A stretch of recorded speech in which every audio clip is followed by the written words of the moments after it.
your caregiving was like as a child will affect how you relate to relationships in the future.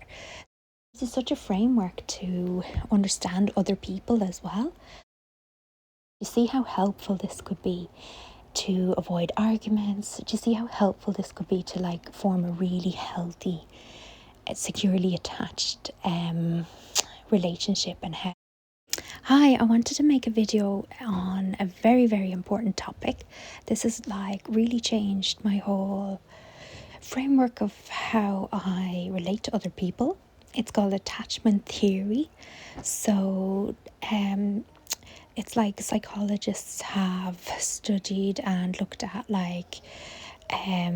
how your primary caregivers, so when you're a baby, how you attach and how you relate, how you learn how to communicate with other people, and what your attachment or what your caregiving was like as a child will affect how you relate to relationships in the future. So I really do think this applies. I know they call it a theory, but I've just seen it so prevalent, and it really gave me this framework on how to start my inner work kind of healing journey. And so I'd really recommend looking into this topic, especially if you've ever had any kind of relationship issues or friendships, problems in work, how you relate to other people. And even if so there's different types of attachments that form because of this your very, very first bond. So normally it's with your mother, but it's with any kind of primary caregivers.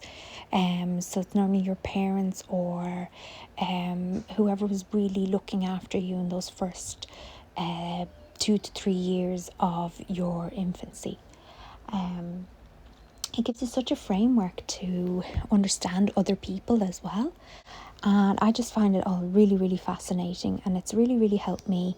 And I keep coming back to it because you can have attachment wounds as well, or there's always room for improvement. So the ideal is what they call the type secure attachment. So it means you're really happy in your own company, but you're also very good at asking for help and being interdependent, as in you can take help when it's given, you can relate and rely on other people, you trust other people basically. Secure attachment is that you've a really good solid foundation, you've no kind of abandonment wounds, or you never worry, you're not a clingy person in relationship. If somebody doesn't want to hang out with you or friends, it's okay, yeah, see you later, I can entertain myself. So it's all about attachment styles. So yeah, there's different types. So just to give a quick overview, this is what I found out kind of just through research and watching videos and researching for this, to create this content for you here today as well.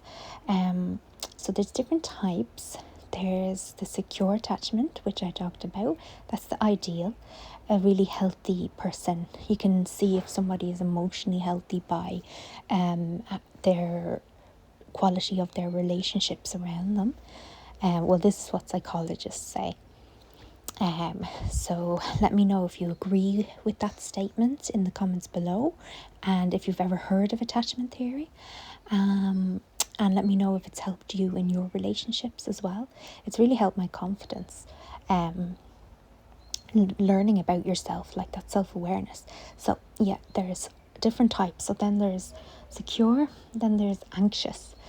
Anxious attachment is no fault of your own. Maybe your caregivers when you were younger were they had demanding issues or life or something, so they were kind of hit and miss. They were not dependable. They were 1 minute you get attention, 1 minute you didn't. So it makes you very your attachment and your emotional needs weren't always met fully.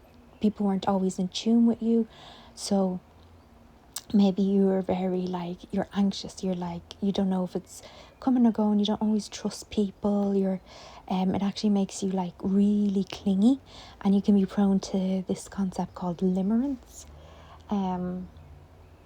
Limerence is like obsessing over somebody and putting them on a pedestal and like chasing them almost, especially in romantic relationships. It's like putting their needs before your own needs, and constantly wanting to be in their company and almost smothering them as such, because you're just clinging to any form of affection. So what all this attachment theory I'm kind of gathering is just trying to get your emotional needs met. So we do all this subconsciously, and it can be really subtle, but the minute you learn about it, it's just will blow your mind, and you'll just become so self-aware, and you go, oh, I can't be mad at that person. They might just have this style. It's like having a personality or a hair colour. Like, that's just their hair colour. That's how they've developed. I do think you can change your style, and you can really work towards that goal of secure, healthy attachment. And you can do that especially by just even knowing about this topic. So anxious attachment is where you're always like clinging to somebody, and you're not always that comfortable in your own company, or you'd rather always be around people, and you're constantly looking for approval and reassurance. Okay, and then the next type I found in my research was the avoidant. So this is literally the opposite of the anxious. The avoidant is, they would rather break up with you before you break up with them. They're kind of like cold and distant, but it's a defense mechanism. It's like I was always left alone as a child to deal with my own emotional needs, or just to figure it out on my own. So they tend to get very like, I'm fine, I'm good on my own, I don't need your help. So they're always very like self-reliant, and almost to the extreme though. So you can have these attachment styles. I always thought, or what I gathered, what I kind of took from some of the research and the reading I did was that it's a scale that you can be like working your way up towards secure. You can be really extreme in your attachment, almost to the negative, or some of these attachment styles actually has positives as well. So say like an anxious person would be really like attentive to you and really into you, wanting to be together with you or wanting to be your friend. And then avoidant is like, they're really self-reliant. So if that suits their personality and they're happy, but if they're unaware, they might like, they want to form emotional connection and they want to bond with somebody, but they're not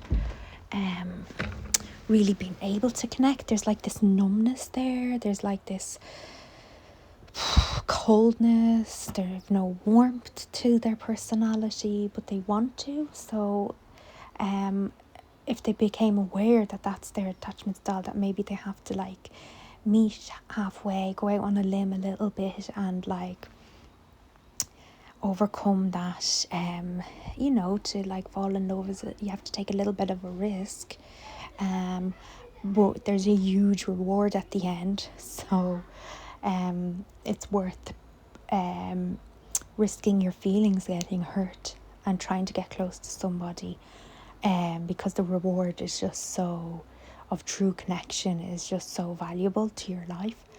Well, that's what I believe personally. Then there's attachment style, they say that's like mixed. You can have anxious and avoidant, so you kind of sway between the two. It's very chaotic, so that one would be really hard to like diagnose as such. I think that would really cause a lot of like back and forth and confusion, and very scattered. So maybe it was like you had one caregiver who was attentive, but then not always. Maybe they had other, like, it can be really subtle, like they had their own health issues or something like that. You just don't know. but it just forms these subconscious beliefs in your mind, like, I need to do this to be loved. Like, all you're craving is to be taken care of and your emotional needs met as a child. But then you're carrying that into adulthood, where adulthood you have to like repair yourself, reparent yourself, and tell yourself, like, you can fill up your own emotional cup now. You can fill up your own needs. So you may be programmed to be anxious or avoidant, or a mix of the both. But if you become aware of the patterns, you might go, oh, that's why I overreacted to that argument, or that's why I got offended by that. I felt a bit abandoned, or I felt a bit, I want to have the upper hand and be in control all the time, which could be that avoidant. So then so if you're really aware of all this, and you notice that in your partner, so it tends to be, I have a whole video about polarity in relationships. Like they say, opposites attract. So it's not just physical, it's also like energies. So normally that applies the polarity to masculine and feminine energies, like masculine being action oriented and structured, and feminine being more able to go with the flow and nurturing and caring. So that type of polarity and attraction also works with attachment styles. So it's like the anxious might be attracted subconsciously to the avoidant. It's like the two extremes, because they want to balance each other out, because the body always seeks homeostasis, which is the healing state. So you'll attract this type of partner subconsciously, or you might be the mixed avoidant attachment kind of mix, and then you'd maybe attract also a mix, or the one side you're healing more. Obviously you can always find a secure attached person, and that's a real bonus if then only one party has to catch up and do a bit more healing. So it's a lot healthier to be with, especially an anxious, to find somebody who's a secure attached, because they'll always get that reassurance, and they'll slowly be able to let their guard down and trust, and that dependability will really teach them to look inward and focus on, oh, that person is always there. I don't need to keep running after it and wondering whether that attention will come or not. They're a stable source of their own emotional needs, so I can do the same, and you start to copy, and it's about healing. So so the same way the polarity works about like romantic attraction, it's like the attachment styles. So the body is actually extremely clever, and all these cues would be subconscious, and it's always striving to heal itself. So it's just fascinating. I love this whole topic of like psychology and how all these new things are emerging. Do you see how helpful this could be to avoid arguments? Do you see how helpful this could be to like form a really healthy, securely attached relationship, and how the bonds you would form? And imagine knowing this attachment to you. Imagine you were taught that in school, and you're just automatically healing that and then passing on like a healthy attachment to your kids. And imagine more people had really secure attachment styles. Like there just would be such solid relationships, power couples, and really healthy, emotionally healthy people. And imagine the work you could get done. Like both people in a relationship would have their own purpose, and they'd be so fulfilled and like uplifted by each other and encouraged. Imagine what could get done. It would just be fascinating to see a lot more securely attached couples as well, and marriages. And I think this is one of the keys to really doing that deep inner work, and that's how you get confidence, and that's how you level up, and I think that's how you achieve a lot in life as well. Or that's just how you relate to your kids 10 times better, relate to your friends, relate to your work colleagues. So you could subconsciously be in work and seeing these patterns, and they're all around you because you're constantly dealing with different people in a workplace. So you could apply this as well for healthier communication styles. So it works in both a business setting and parenting and then romantic relationships. So I hope I'm explaining it on a level that you could relate to, that you find useful. If you want more explanation or more information, let me know in the comments below. I find this really fascinating, and I think you can really delve into this endless information about attachment styles, but I think to really simplify it is like the best way, just to be kind of like aware.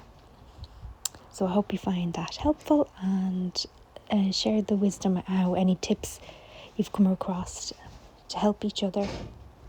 Let me know your main takeaway you got from this video. Put it in the comments below. Let other people know as well. And if I can do a separate video all about going into actual examples and detail. But this video's the purpose was just to gather your awareness, remind you of it kindly, and encourage you, inspire you to look inward and read up on this topic. It's fascinating and really helpful. So until next time, ladies, bye bye.